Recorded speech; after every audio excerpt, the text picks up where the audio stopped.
So one of the hardest things in non-duality, I think, maybe next to seeing that there is no self and there is no other, the next hardest one is to see that there is no good or bad. That there is nobody that is good and there's nobody that's bad. That's really challenging and shocking because all of us have descriptions of what we consider evil or what we consider bad or what we consider darkness, and we try our best to stay away from that.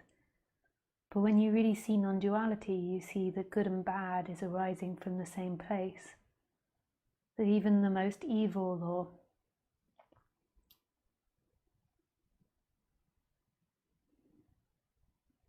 hurtful or nasty actions are coming from the same place as the saint.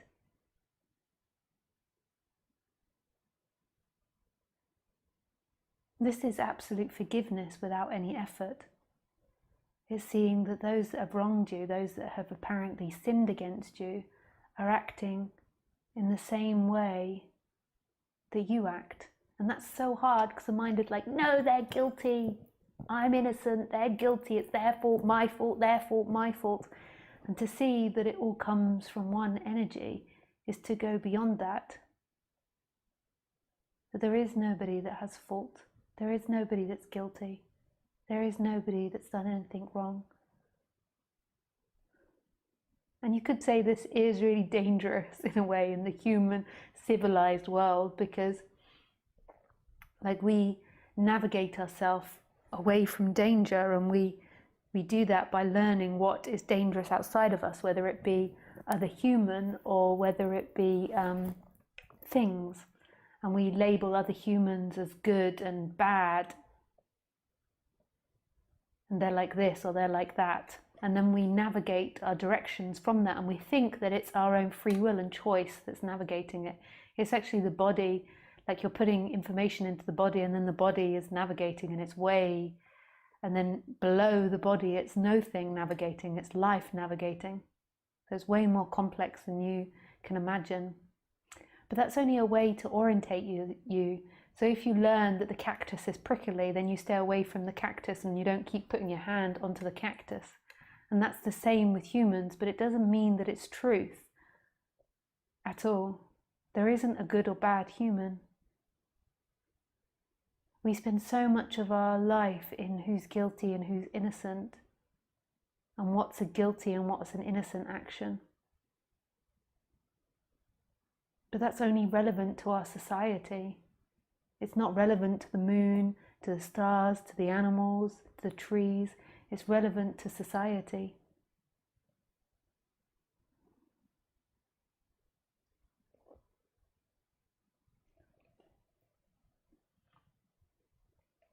So badness comes from exactly the same place as goodness. And it is the same, it's made of the same. So anyone that's wronged you, that energy that wronged you came from yourself, from your true essence.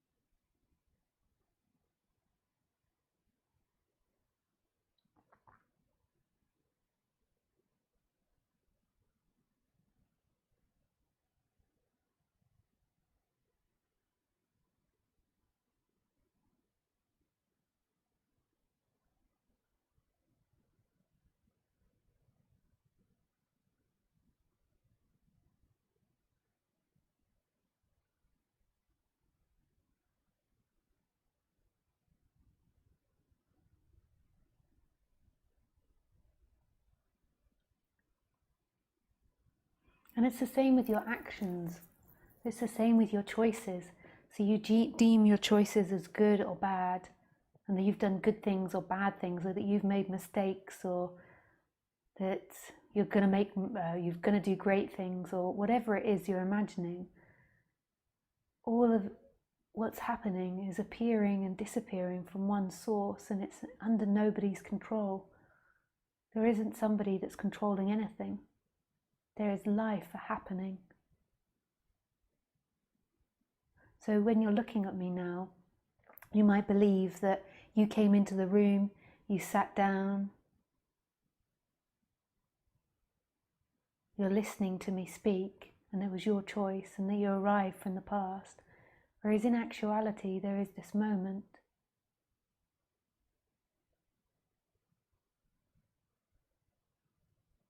And there's only this moment appearing.